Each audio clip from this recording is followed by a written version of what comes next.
जनुआ के बड़ी समझनी मानल ना बात हमार ओकरा ता रहे बेचैनी होता बवाल यही जा सोची सोची जिया घबराता अंगना में गहना पोयो छत छिटाता दुआरा में जनुआ पिटाता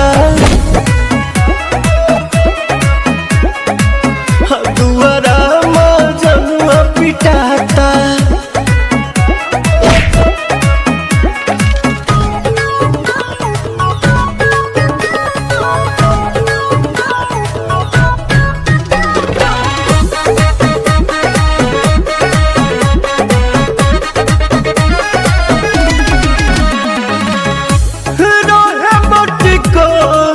तहिए जोर जोर से रोवत रहे हवड़नी के कोरबा अपना लोरबा से धोवत रहे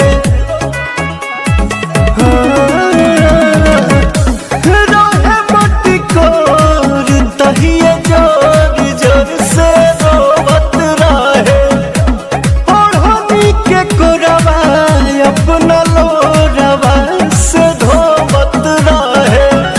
गेहूं के संगे संगे देखो अब तो घून पिसाता अंगना में गहना छिटाता दुआरा में जनुआ पिटाता दुआरा में जनुआ पिटाता।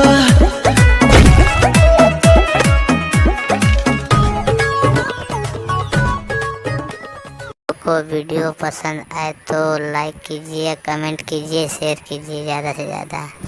चैनल को सब्सक्राइब कीजिए, लाइकन दबाना ना भूलें।